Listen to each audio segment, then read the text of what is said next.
Buenas noches, bienvenidos a una edición más de Causa Justa. La Policía Nacional como institución en estos últimos días, en los últimos días de febrero, en los primeros días de marzo, fue objeto de muchas críticas, de ácidas por cierto, de planteamientos serios con respecto a la necesidad de una reforma real al interior de esta organización estatal dedicada a la seguridad interna de nuestro país. Se hablaba de una corrupción generalizada que ha podrido las bases mismas de la Policía Nacional. Yo quiero apostar a un discurso un poco más positivista, quiero hablar de buen policía.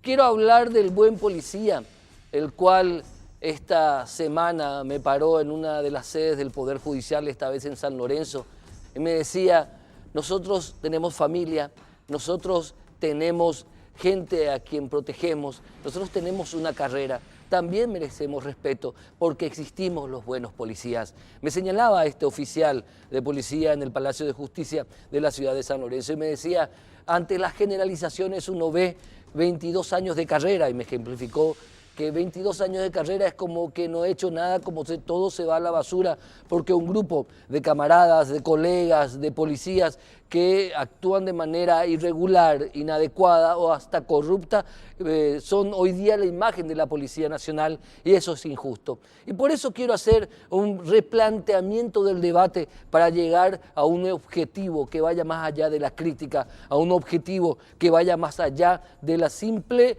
demostración de poder diciendo o exigiendo los cambios fundamentales que al final de cuentas parece que son cambios en la forma y no en el fondo. Si queremos apelar a cambios profundos en la Policía Nacional, también tenemos que destacar que esta está integrada por buenos y buenas policías. Al igual que la Senat, por ejemplo, estas organizaciones dedicadas a la seguridad merecen un replanteamiento en lo que hace a derechos laborales, a carrera, a respeto de capacidad y de formación y fundamentalmente a respeto a toda una vida dedicada al servicio. Veamos a la Policía Nacional también como una policía necesaria de ser respetada, porque en la manera o en la medida que la Policía Nacional no recupere el respeto de la ciudadanía, estaremos hablando de una destrucción institucional imparable. Y eso, les aseguro, no les conviene a nadie.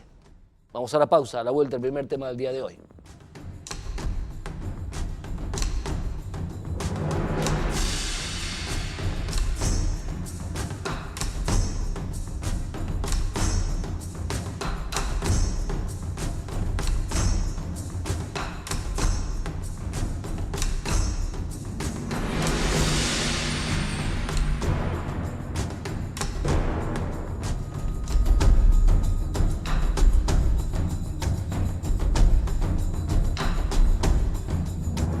El 6 y 7 de marzo pasado, de la semana que terminó ayer sábado, se realizó, organizado por la Itaipú y el Banco Mundial, el primer Foro Internacional de Legislación y Justicia Ambiental, muy importante, con debates muy intensos que hablan con respecto a la necesidad de tener herramientas legales, jurídicas, de tener políticas de Estado en nuestro continente que sean más proactivas, más de protección, atendiendo que nuestro continente, el continente americano, especialmente el subcontinente, Sudamérica, tiene una de las biodiversidades más intensas y más delicadas y por ende más proclives a ser dañadas. Hoy nos acompañan dos especialistas internacionales reconocidos a nivel de Sudamérica, a nivel de la región, pero también obviamente reconocidos en sus respectivos países por ser personas que están con eso justamente, con la búsqueda de políticas de Estado,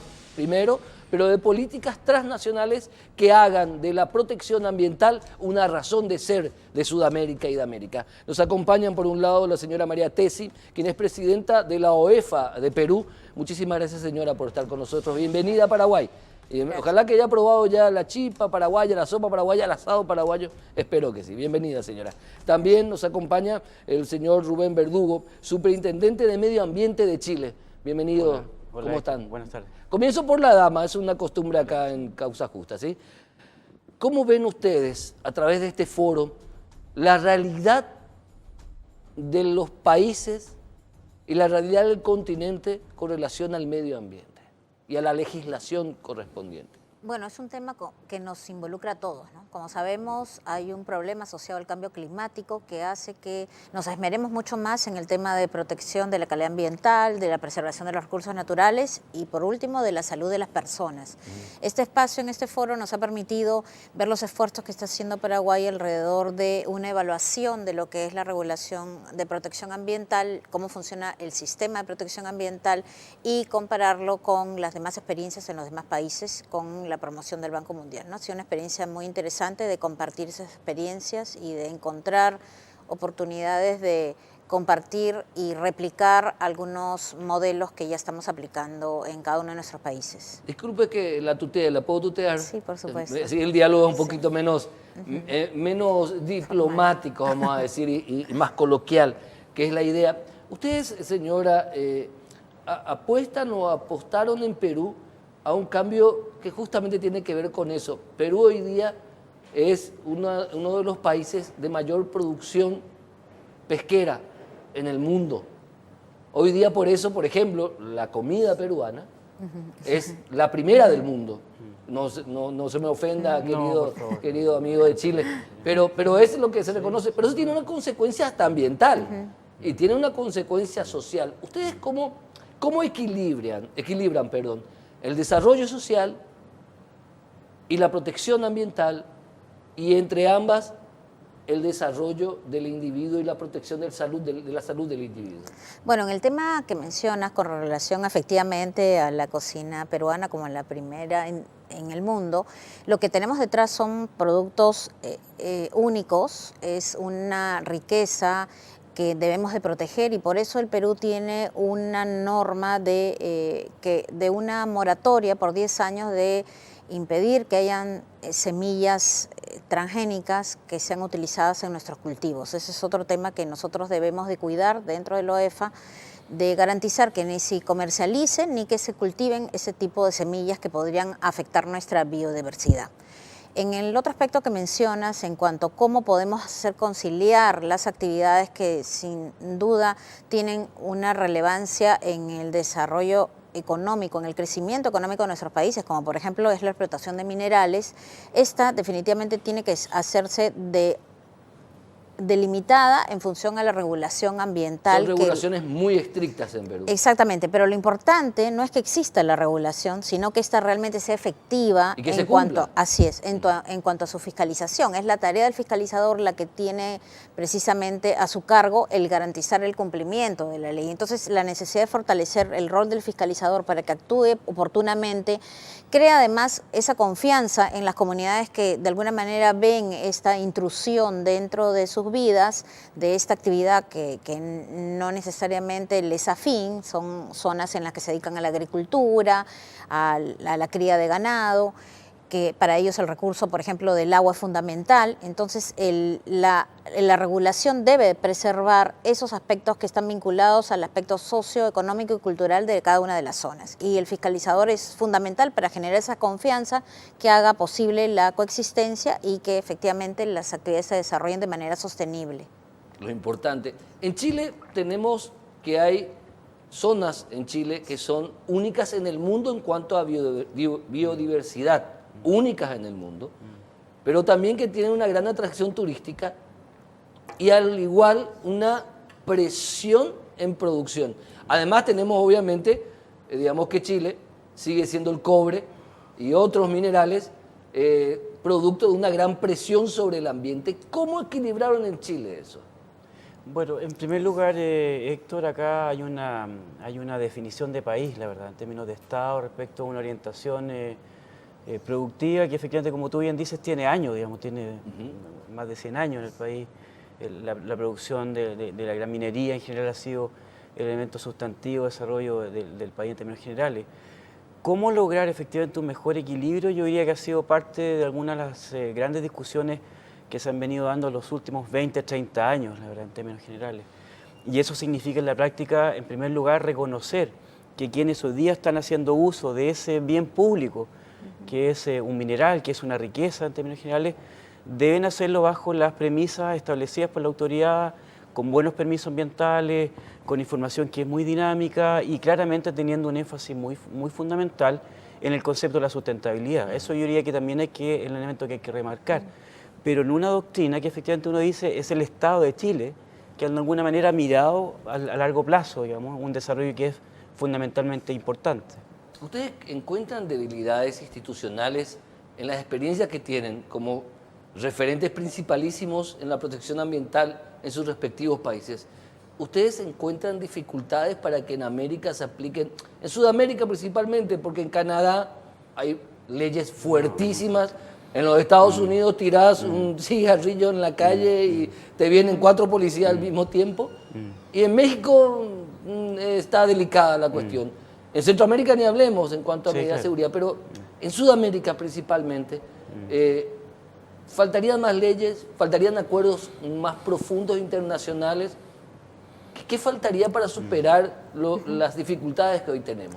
Yo creo que todas las regulaciones, las legislaciones, incluso a nivel de constitución, están reconociendo la necesidad de preservar la calidad ambiental, los recursos naturales. Pero son 2 cosas las que deben estar fortalecidas. Por un lado, efectivamente, que la normativa que ya existe se cumpla, pero por otro lado, algo que han mencionado en el foro es el tema de educación. Cada uno de nosotros se convierte en ese actor que va a afectar el medio ambiente o dañarlo si es que no asume una responsabilidad respecto a ello. Tanto a las personas naturales en su día a día, la disposición de residuos sólidos, el hecho de manejar el tema de selectividad, de reciclar, hasta evidentemente las empresas que reciben un beneficio a partir de la explotación de los recursos naturales y que tienen que ser muy conscientes de cumplimiento de sus obligaciones. Yo diría que en complemento a ello, efectivamente, hoy día hay que entender que en general cuando uno mira el gran desarrollo de los países, particularmente en Europa, en Norteamérica también, en términos prácticos, como tú bien dices, si no tenemos resuelto aquellos elementos más básicos en Sudamérica, la verdad es re difícil instalar el tema ambiental como una prerrogativa. O sea, si efectivamente la gente no tiene trabajo, no tiene resueltos los temas de salud, de educación, la verdad que es re complejo. Yo creo que uno tiene que partir en términos de mirada de Estado solucionando ello. Y a partir de ello, efectivamente, ir poniendo este segundo piso de desarrollo que tiene que ver con una mayor preocupación hacia aquellas cuestiones que están en tu propio entorno, digamos. El problema es que no tenemos tiempo. Bueno, eso es parte de El problema es que cada 50 años vamos a tener recursos absolutamente desaparecidos. Bueno, el problema es que cada 50 años vamos a tener sequías acá en Sudamérica o vamos a tener inundaciones. No tenemos más tiempo. A eso me refiero. Sí, yo personalmente, ¿qué mundo le estamos legando a nuestras generaciones futuras? ¿Qué mundo le está generando Perú? ¿O qué mundo le está dejando Perú? ¿Qué mundo le está dejando Chile? ¿Qué mundo le está dejando Paraguay? Creo que ese sería el debate porque tiempo ya no lo tenemos. No, indudable, pero independiente de ello, o sea, yo creo que acá, en primera instancia, insisto, tiene que haber una discusión de país importante en Paraguay. Yo creo que en términos generales hoy día se está haciendo. Probablemente uno podrá decir, mira, estamos un poco atrasados. Todos hemos estado atrasados en Sudamérica respecto a lo que otros países han desarrollado. Pero claramente tiene que haber una vocación mucho más clara, de alguna manera, hacia el norte, hacia donde ir de alguna manera apuntando. Hoy día, en términos específicos, frente a los problemas que tú planteas, yo creo que es interesante, y es bueno un poco lo que realizó el taller, es tomar alguna experiencia de los países vecinos y tratar de incorporar algunas herramientas de rápida implementación. Eso creo que también es parte del desarrollo. Efectivamente, lo perfecto es enemigo, evidentemente, de lo bueno, y aquí hay que equilibrar muy bien esa ecuación en términos prácticos, Héctor. En Perú el desarrollo sustentable, que a mí me encanta porque puede darse el desarrollo sustentable, el desarrollo social, económico, poblacional, de salud. ¿Cuáles fueron las bases que sentaron que hoy día, el Perú de hoy día, no sea el Perú de hace 40 años, no sea el Perú de hace 50 años? Bueno, en realidad creo que todos los países de esta parte del mundo, de Sudamérica, de Latinoamérica, llegaron un poco tarde en la regulación de protección ambiental, ¿no? Porque ya teníamos muchas riquezas que venían siendo explotadas sin ese control y ha sido un poco complicado alcanzar el estándar que quisiéramos. Pero hay un factor adicional que creo que cuando mencionas el tema de los 50 años, te está yendo a un horizonte mucho más amplio y la realidad la estamos viviendo hoy. Por ejemplo, en Perú, las lluvias que se están desatando en este momento, que están poniendo en emergencia diferentes provincias y departamentos del país, evidencian que en materia de protección ambiental tenemos que dar un paso más allá respecto de lo que significan las medidas de control o mitigación frente a una realidad que es el cambio climático. Y eso es un tema que no hemos venido abordando. Hemos tenido regulaciones e incluso estos lineamientos o parámetros de protección ambiental que están asociados a un escenario de un comportamiento típico año tras año, una época de lluvia, otra época de sequía, en fin, las diferentes temporadas del año, pero que ya están siendo alteradas, con lo cual hay una preocupación mayor de revisar cuál es ese estándar frente al cambio climático, ya que cuyos efectos ya estamos viviendo en el día a día. Ahora, señor Verdugo, ¿cómo apostar a modificaciones que tengan que ver con políticas de Estado como una especie del gran Mercosur ambiental? Que el Mercosur tiene en sus orígenes acuerdos ambientales o medioambientales, pero que no están integrados penosamente.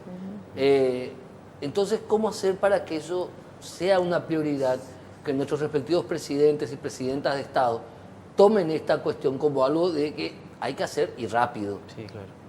Bueno, en primer lugar, talleres como el que organizó el Banco Mundial yo creo que constituyen un pie inicial para esa discusión, totalmente en términos generales. En segundo lugar, yo creo que también tenemos que ser capaces de empezar a hacer realidad comparada entre nuestros propios países. Yo creo que aquí no es necesario ir a inventar la rueda, la verdad. Yo creo que tenemos que tener esa capacidad de muchas veces romper algunas barreras que son más bien de nuestra propia idiosincrasia en la realidad sudamericana y ser capaces de tomar algunos elementos que están aquí y allá.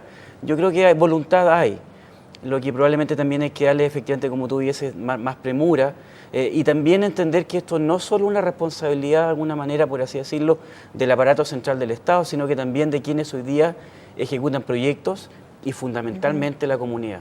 La comunidad hoy día tiene que ir siendo capaz de ser un motor de cambio respecto a los temas ambientales en nuestra propia región. Para eso la educación es básica, es elemental desde la primera infancia. Por ejemplo, en el auto, que el niño vea que papá o mamá que maneja el auto, en vez de tirar el papelito del caramelo o la cáscara de banana o evito cada cosa que se tiran en los autos, tengan una bolsita de residuos y tirar ahí. Yo creo que de ahí tenemos que partir.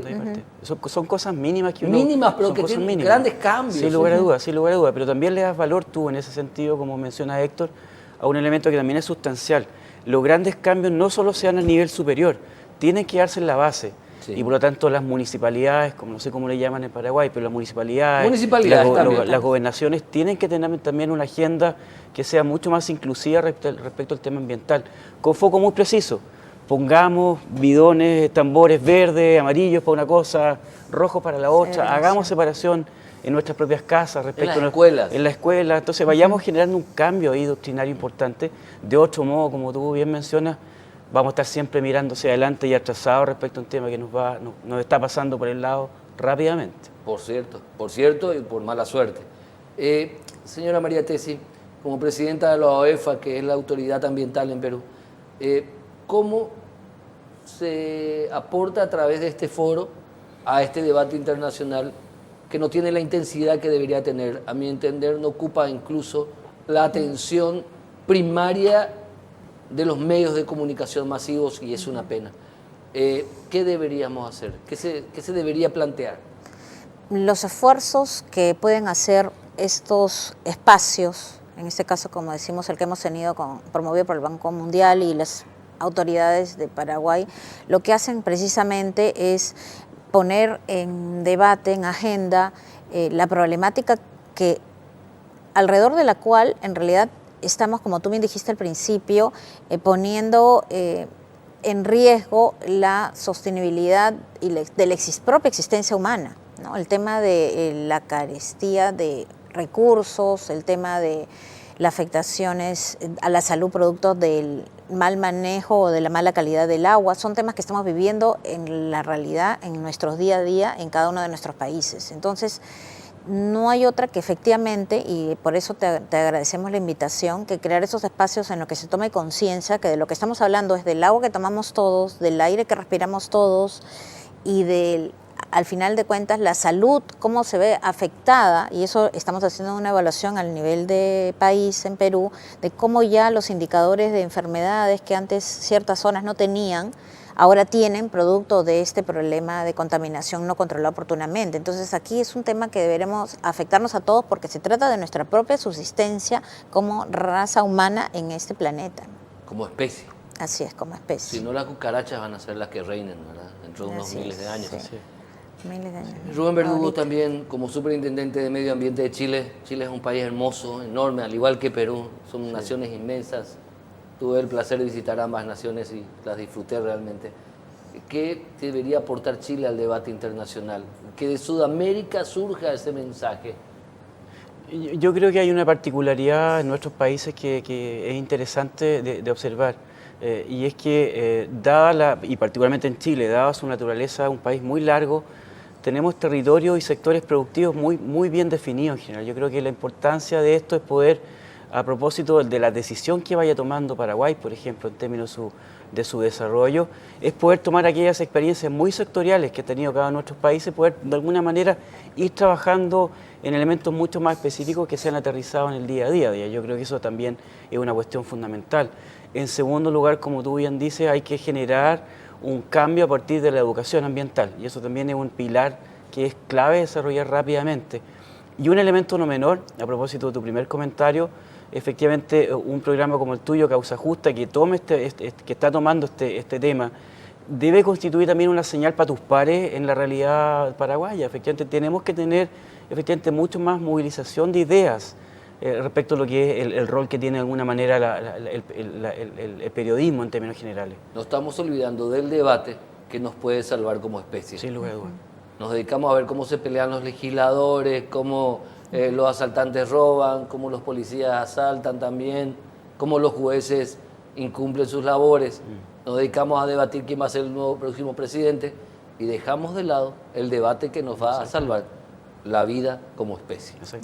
Muchísimas gracias a ambos. Espero y ojalá que hayan disfrutado la hospitalidad de esta bendita tierra que también es la de ustedes. Sí, por Muchas supuesto gracias que por la sí, invitación. gracias. Muchísimas gracias. María Tesi, presidenta de la OEFA de Perú, y el señor Rubén Verdugo, superintendente de Medio Ambiente de Chile, nos visitaron de esta manera para hablarnos de este foro que se realizó el 6 y 7 de este mes aquí en Asunción, un foro internacional realmente importantísimo que vamos a tener los resultados concretos con las autoridades nacionales que tienen que ver con el medio ambiente. A la vuelta del corte vamos a hablar con respecto a la necesidad de avanzar en la protección de las víctimas de todo tipo de violencia. La violencia intrafamiliar golpea y golpea duro y está afectando a nuestra sociedad de una manera que hasta no tiene parámetros en la historia paraguaya. A la vuelta del corte.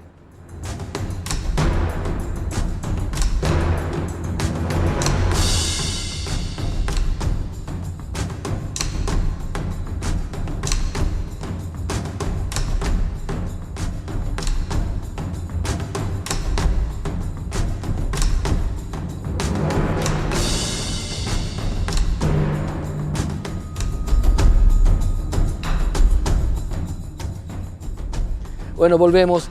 Es importante seguir apostando al debate para tener mejor estructura legislativa, mejor estructura de políticas de Estado para proteger a las víctimas de violencia. En este caso estamos hablando desde el punto de vista tal vez de género, pero también desde el punto de vista de la violencia intrafamiliar que se ha enseñoreado de nuestra realidad, que hasta se ha normalizado el maltrato y situaciones extremas también. Hoy nos acompañan Raquel Iglesias, directora general del Observatorio del Ministerio de la Mujer. Gracias, señora, por estar con nosotros, bienvenida.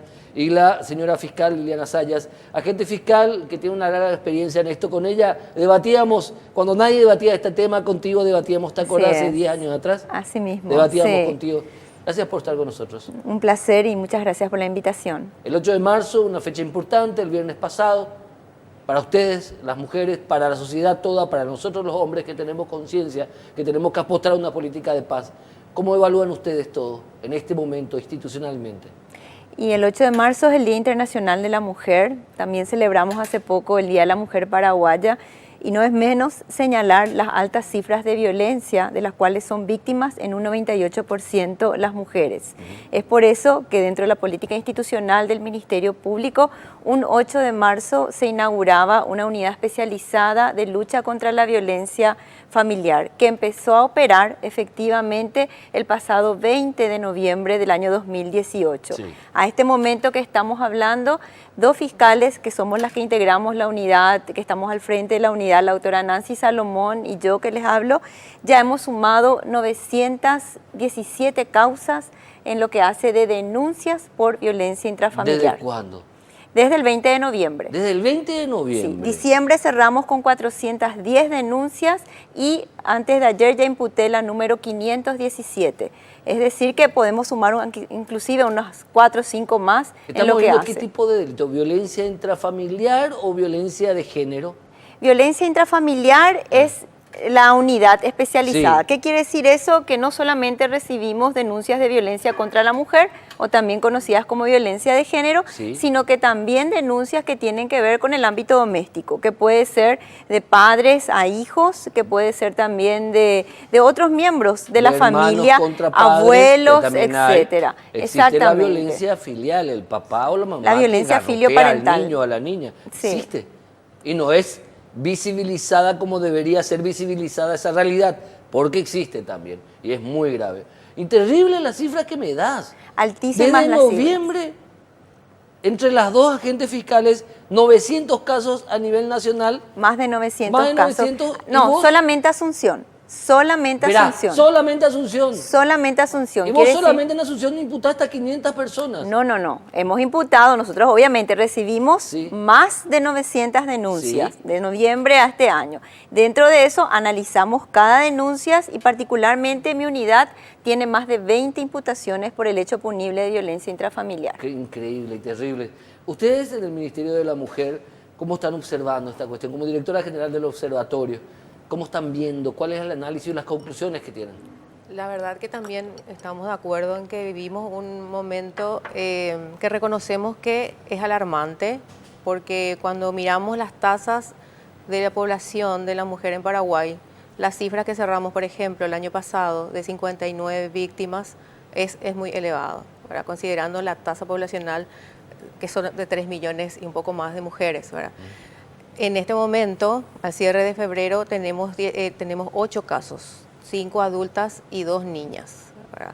Y también nosotros estamos incluyendo ahora la cifra de los hijos que quedan huérfanos, porque teníamos el enfoque, y es importante el enfoque del feminicidio en la víctima, que es la mujer, la víctima central, principal, pero están las víctimas colaterales, que son los hijos, los huérfanos. En este momento, para el 2019, tenemos ya 19 chicos huérfanos. Hijos huérfanos, y en la mayoría de los casos son huérfanos de padre y madre, porque también ocurre una situación que estamos observando en este momento, que hay, suicidio. que claro, el victimario, ¿verdad? El que generalmente es el padre o el que es el tutor, que está compartiendo la familia, se suicida una vez que comete el crimen. Entonces el niño o los niños quedan inmediatamente huérfanos de ambos progenitores o de ambos tutores o padres, ¿verdad? Entonces, esas son las realidades que tenemos que también Si esto resulta a estudiar. ustedes, Sí. yo le voy a dar la siguiente, no cifra, sino el dato, porque la cifra me la van a pasar. Según el PNUD, Capiatá es la ciudad en el cono sur. Estamos hablando en todo el subcontinente.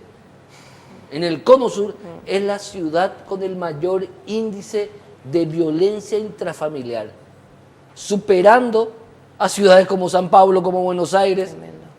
Capiatá, en el cono sur, según el PNUD. Terrible la cifra, terrible el dato. Sí es. Por eso es muy importante, son las políticas públicas que el Estado debe comprometerse para erradicar esto que es un flagelo y que afecta nada más y nada menos que a la familia, que es la base de la sociedad. Claro, pero imagínense el dato. Sí. Capiatá es la ciudad en el cono sur con el mayor índice de violencia, de víctimas de violencia intrafamiliar. En el cono sur estamos hablando a nivel regional. Así es. A esa Increíble, cifra hemos sí. llegado. ¿Qué significa eso? Que ustedes, mis queridísimas señoras, y las instituciones que están en donde ustedes están, tienen que recibir más apoyo legislativo, más apoyo presupuestario, más herramientas legales y jurídicas, más herramientas en recursos humanos, porque Así estamos enfrentando una verdadera guerra de Así violencia. es. Justamente el primer feminicidio que ocurrió en este año se dio en Capiatá. Ahí está el ejemplo. Y fue muy dramático, fue muy triste porque había un niño, ¿verdad?, que estaba jugando con el vecino y de cierta manera también fue testigo. Ese es otro tema, que la gran mayoría de los chicos, de los hijos, son testigos de esa situación, ¿verdad? Queda marcado de por Claro, vida. claro. Entonces también se trabaja, pero estamos trabajando justamente a través de la mesa de crisis desde un punto de vista interinstitucional e interdisciplinario, porque esto tenemos que abarcar desde todas las instancias que tienen parte con el asunto de la violencia. El Ministerio de la Niñez y la Adolescencia, la Fiscalía, la Policía, estamos mirando que esa es la manera de abordar para poder buscar disminuir en forma significativa, que es lo que realmente queremos hacer desde el Ministerio, ¿verdad? Ese es el objetivo principal. El observatorio es nuevo, estamos este año instalando y justamente queremos no solamente llevar cifras, queremos comprender el fenómeno, queremos entender qué está pasando, por qué esta cifra que usted mismo está diciendo que es alarmante, que una de nuestras ciudades ciudades tengan que ser en el Cono Sur La primera. Claro, una de las primeras. En ese registro Sí. nefasto. Sí. La Así primera es. en el Cono Sur. A mí me dejó patitieso cuando para más es un dato que yo no sé por qué no se informó, yo no escuché nunca. Es del PNUD el informe. Yo no sé si me dieron el adelanto de un informe que van a dar a conocer y estoy matando una publicación, no sé. Pero que me dijeron que el dato es relevante y es del PNUD, es del PNUD. O sea, ¿qué hacer ante estas realidades desde el Ministerio Público? Ustedes necesitan mejores leyes, necesitan mejores herramientas, necesitan más agentes fiscales, o lo que Totalmente. necesitamos es una mayor educación. Y todo es Todo muy sumamente junto. válido, pero con respecto a la parte de la intervención penal, porque obviamente el Ministerio Público ya interviene cuando las políticas preventivas no fueron suficientes, entonces se produce ya como un hecho punible merecedor de una sanción. O sea, el Ministerio Público es un órgano de persecución penal. Lo que va a hacer es colectar elementos que hagan a determinar la existencia del hecho de violencia intrafamiliar, que nosotros siempre sostenemos nunca viene solo, viene con un maltrato de menor. Tenemos muchos casos también que tienen que ver con ya una situación de desacato, es decir, ya hay medidas de protección dictadas por un juzgado de paz competente para determinar las medidas de protección a las víctimas que recurren para la exclusión del hogar del agresor o también la prohibición de comunicarse con ella, pero sin duda algunas son respetadas y otras no, por eso es que vuelve a suceder el hecho y ahí tenemos dos hechos punibles. Por un lado el desacato, que es un hecho punible contra la administración de justicia, y por otro lado nuevamente un hecho de violencia intrafamiliar. Una última reflexión para ambas y el agradecimiento, señoras, por haber venido, y que tiene que ver con la visión que ustedes están teniendo, y no quiero apostar al pesimismo, pero así como estamos, ¿vamos a superar el récord nefasto de 59 muertes, que se podían haber evitado de alguna manera? Y ojalá que no, ¿verdad? Pero por eso el compromiso no es de una sola institución, no es solamente el Ministerio Público o el Ministerio de la Mujer o el Ministerio de la Niñez. Tienen que estar todos y como usted bien señaló, educación. Educación es uno de los ministerios que deben involucrarse mucho más de la tierna infancia. Obviamente, y más allá de la propia educación en el seno familiar, una educación en igualdad, estamos hablando Y respeto. también. Igualdad, respeto y sobre todo para el cumplimiento de estas leyes. Y para el cumplimiento de estas leyes no solamente hacen falta buenas intenciones, sino un presupuesto que Totalmente. acompañe a su eficacia. Muchísimas gracias, doctora Liliana Sayas, agente fiscal. Doctora Raquel Iglesias, finalmente tu parecer, por favor. Sí, quiero comentarles que hoy justamente hemos participado del lanzamiento de una nueva política que apunta a la prevención, que es las masculinidades positivas. Lo que queremos justamente incluir ahora a los varones, porque hemos trabajado siempre con las mujeres para que comprendan sus derechos, para que denuncien, pero también ahora queremos incluir al varón, darle a ellos también herramientas para que puedan administrar las emociones, cómo saber sobrellevar las tensiones, las conductas. Hay como unos parámetros, ¿verdad?, típicos o modelos de masculinidades homogéneas o que ya Culturalizadas, claro, una cuestión culturalizadas, cultural. claro, Sí. que son como las esperadas, ¿verdad? Pero que no son Le positivas. tenés que Claro, deconstructurar y que a ese queremos pensamiento. trabajar Yo le doy otro dato. justamente. Le doy otro dato. Un solo psicólogo a nivel país se dedica a tratar hombres violentos que llegan hasta él por disposición del de jueces. Son raros los jueces y también son raros los agentes fiscales que piden el tratamiento del hombre que está imputado. Que no me refiero al análisis psicológico forense para ver si está en sus cabales. Me refiero al tratamiento. Y eso está en la ley. Y está en la ¿verdad? ley, no se pide. Y es política pública del Ministerio de la Perfecto. Mujer con el Ministerio de Salud Pública, Que la estamos reeducación del agresor. Pero no se pide. Y tiene que Estamos plantearnos el trabajando en programa. este momento Sí. con un Por proyecto. favor. Sí, Muchísimas está gracias, en ambas proceso. señoras. Gracias. A la vuelta, un tema apasionante. Causa Justa fue uno de los primeros espacios que tomó en serio este tema, más allá del hecho policial, y lo vamos a seguir haciendo. A la vuelta al corte, les contamos novedades del caso Óscar González Daer. A la vuelta del corte.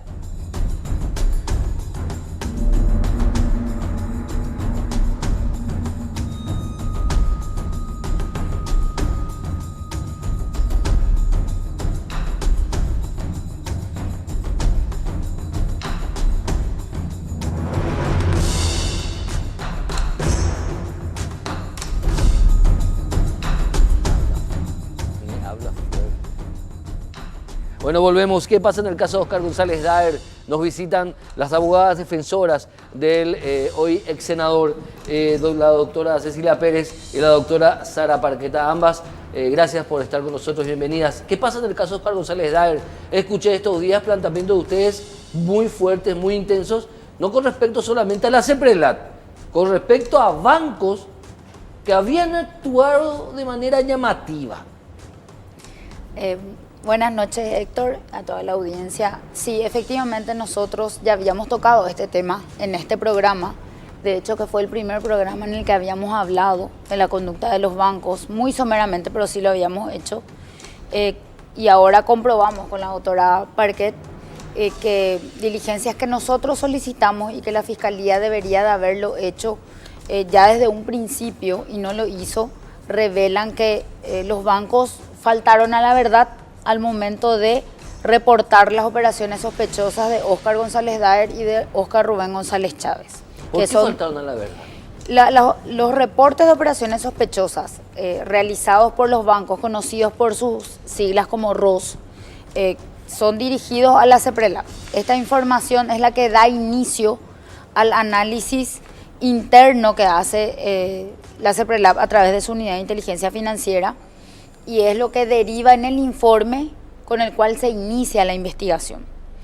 En estos ROS lo que se dice es que Óscar González Daer y su hijo habrían sido requeridos para presentar en los bancos documentación respaldatoria de sus operaciones y movimientos bancarios dentro del periodo del año 2010 al 2016 y que fueron calificados como clientes reticentes por no haber querido presentar información o que la información que presentaron era insuficiente.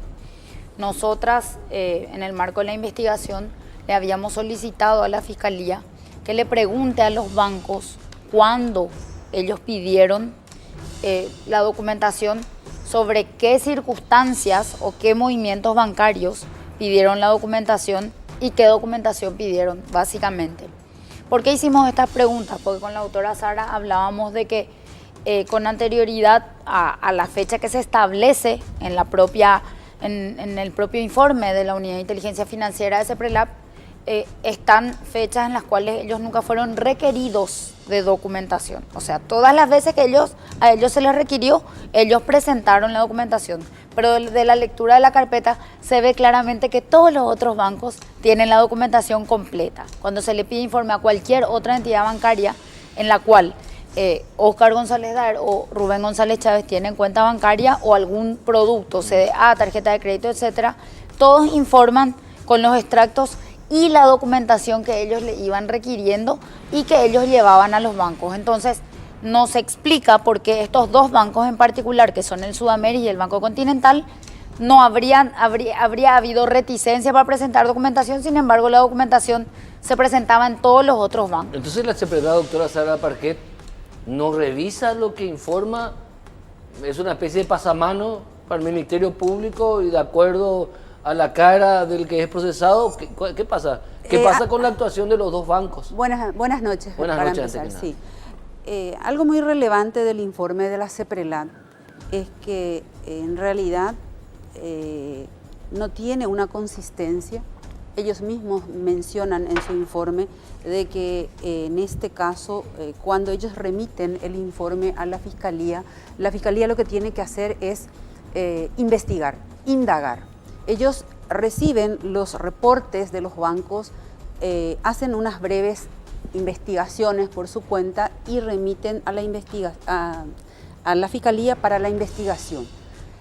Y evidentemente es posible que el banco o los bancos hayan enviado esos reportes falsamente, como dice la autora, porque nosotros tenemos acá una nota que quiero exhibir donde remite Sudameris, por ejemplo, cuando se le solicita que informe sobre las condiciones de sus clientes, dice: certificamos que a la fecha es titular de las siguientes cuentas bancarias en nuestra institución operando satisfactoriamente. ¿Cómo es posible que el Banco Sudameris haya enviado esto, verdad? Y sin embargo, antes habían reportado supuestamente como que nuestros defendidos eran renuentes a presentar. O sea, siguieron operando con dos clientes presuntamente renuentes o que ellos informaron que eran renuentes, Claro, sin embargo, todo el dinero siguieron seguía operando. así mismo. De hecho, es así, las operaciones son sospechosas, pero el dinero sigue, el banco reportante sigue trabajando con ese dinero. Claro, la operación puede ser sospechosa, pero el color del dinero no lo hace sospechoso. Y ahí hay una cuestión muy clara. Evidentemente, el dinero que Óscar González Daer y en este caso en las cuentas de Óscar Rubén eran de origen lícito, estaban plenamente justificados. De eso no nos cabe duda a nosotros, y nosotros hemos acercado a la Fiscalía documentos contundentes que hacen hechos nuevos en la presente causa y que ameritan, hace rato, transcurrieron 6 meses desde que imputaron, y a esta altura ameritan, pero cabalmente, de que se revoque esa situación de prisión preventiva, porque los hechos nuevos que no fueron tomados en cuenta en la imputación hacen que la situación procesal de Óscar y de Rubén hayan cambiado, y debe cambiar, porque sabemos muy bien, y vos sos abogado, Héctor, sabés que la Constitución está por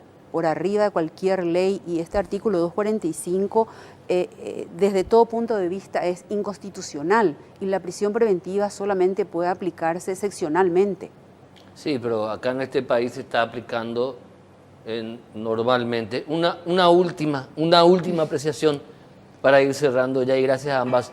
Primero, van a proponer actos investigativos, y en segundo lugar, estos hechos nuevos ameritan que Óscar González Daer y su hijo sean beneficiados con medidas alternativas a la prisión. De hecho, que nosotros estamos esperando las respuestas de algunos pedidos de informe que hicimos para poder plantear la revocatoria sobre la base de estos hechos nuevos.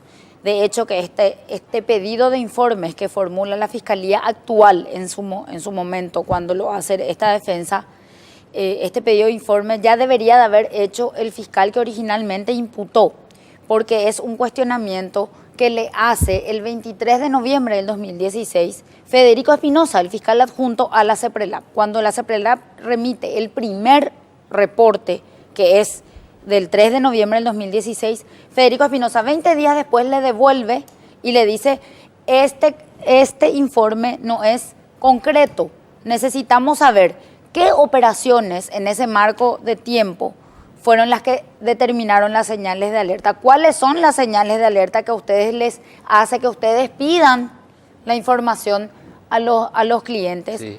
¿Y cuáles son los documentos que pidieron? Porque el fiscal necesitaba interpretar qué era lo que estaba pasando para ver si ameritaba o no la apertura de una investigación. Nunca se contestó. Eso no se contestó en esos términos. Y aún así se imputó. Se imputó con ese informe, con el informe original que está incompleto, porque varias veces hemos planteado públicamente y lo hemos hecho procesalmente, de que el informe de CEPRELAB no se puede usar para fundar una imputación. En este caso no se usó para fundar, sino se copió y se pegó, porque es un copia y pega del informe de CEPRELAB. El informe de CEPRELAB tiene muchísimos errores, inclusive de cálculos, que Perfecto. derivaron luego en los mismos errores en la imputación. Muchísimas gracias, doctora Cecilia Pérez.